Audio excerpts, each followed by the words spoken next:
નમસ્કાર દર્શક મિત્રો, પ્રાઉડ તાપી ન્યૂઝમાં આપ સૌનું સ્વાગત છે। જુઓ તાપી જિલ્લાના દિવસભરના સમાચાર હવે પ્રાઉડ તાપી ન્યૂઝ પર। નિઝર તાલુકામાં વિકસિત ભારત સંકલ્પ યાત્રાની સફળ પૂર્ણાહુતિ। વ્યાવલ ગામમાં વંચિત લાભાર્થીઓના ઘર આંગણે કલ્યાણકારી યોજનાઓના લાભો પહોંચાડીને સંકલ્પ યાત્રા સંપન્ન થઈ। સોનગઢના વાગદા ગામે વિકસિત ભારત સંકલ્પ યાત્રા આવી પહોંચતા ગ્રામજનોએ ઢોલ નગાડા અને તિલક કુમકુમથી આવકારી લીધી હતી, જેમાં કુંવરજી હળપતિએ ખાસ હાજરી આપી હતી। મેરી કહાની મેરી જુબાની હેઠળ PMAY યોજના અંતર્ગત પાકું મકાન મળતા સરકારનો આભાર વ્યક્ત કરતા રાણીઆંબા ગામના લાભાર્થીએ અભિપ્રાય આપ્યો। નમસ્કાર, મારા પ્રધાનમંત્રી આવાસનું જે લાભ મળેલ છે એના અંગે મારું નામ છે મેહુલભાઈ રવિન્દ્રભાઈ ગામિત, ગામ રાણીઆંબા, તાલુકો વ્યારા। જે પહેલાં હું મારા પરિવાર સાથે કાચા ઘરમાં રહેતા હતા, ત્યારબાદ પ્રધાનમંત્રી આવાસનો લાભ મળેલ છે 1,20,000નો, અને જે અમે હાલમાં પાકું ઘર બનાવેલ છે અમારા પરિવાર સાથે સારી રીતે રહે છે।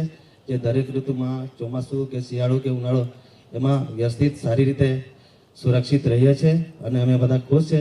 જે સરકારશ્રીનો આભાર વ્યક્ત કરું છું। ધન્યવાદ। ધારાસભ્ય મોહનભાઈ ડોડિયાના ગામે પહોંચી વિકસિત ભારત સંકલ્પ યાત્રા। અંધાત્રી ગામ ખાતે ધારાસભ્ય મોહન ડોડિયાએ મહેમાનની જગ્યાએ યજમાન બની રથનું ભવ્ય સ્વાગત કર્યું હતું। તાપી જિલ્લા LCB અને પેરલ સ્પોર્ટ તાપીએ સોનગઢના માંડલ ગામ ખાતેથી કારમાં હેરફેર થતો દારૂનો જથ્થો ઝડપી પાડ્યો હતો। જોકે કાર ચાલક પોલીસને જોઈને નાસી છૂટ્યો હતો, જેને વોન્ટેડ જાહેર કરવામાં આવ્યો હતો। પોલીસે દારૂનો જથ્થો અને કાર એમ મળી કુલ કિંમત ₹1.26 લાખનો મુદ્દામાલ જપ્ત કર્યો હતો। સોનગઢ તાલુકાના દમોડી ગામ ખાતે મુંબઈથી નીકળતા બરલી મટકાનો જુગાર રમતા 2 ઇસમોને પોલીસે ઝડપી પાડ્યા હતા।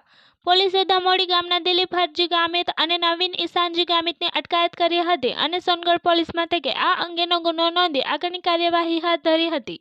સોનગઢના ચોરવાડ ગામ ખાતે દાનિયેલ શંભુ ગામિત તેમના પિતા સાથે ખેતરમાં ખેડાણ કરી રહ્યા હતા, ત્યારે તેમના જ ગામના ગણેશ ઉર્ફે ગુણવંત ગામિત અને તેમનો પુત્ર સ્નેહલ ત્યાં ડંકો લઈને આવ્યા હતા અને દાનિયેલ ગામિત અને તેમના પિતા સાથે બોલાચાલી કરી અપશબ્દ બોલી જાનથી મારી નાખવાની ધમકી આપવા લાગ્યા હતા, જે બાદ સમગ્ર મામલો પોલીસ મથકે પહોંચ્યો હતો। સોનગઢ પોલીસે આ અંગેનો ગુનો નોંધી આગળની કાર્યવાહી હાથ ધરી છે। નંદુરબાર પથરાઈ ગામથી નિઝરના વેલદા ગામ ખાતે જઈ રહેલા યુવકને નિઝરમાં અકસ્માત નડ્યો હતો।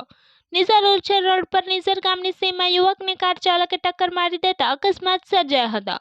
અકસ્માત બાદ યુવકનું સારવાર દરમિયાન મોત નીપજ્યું હતું। પથરાઈના અવિનાશ નામના યુવકનું સારવાર દરમિયાન મોત નીપજ્યું હોવાનું જાણવા મળી રહ્યું છે। Bureau report, proud Tapi news, Tapi.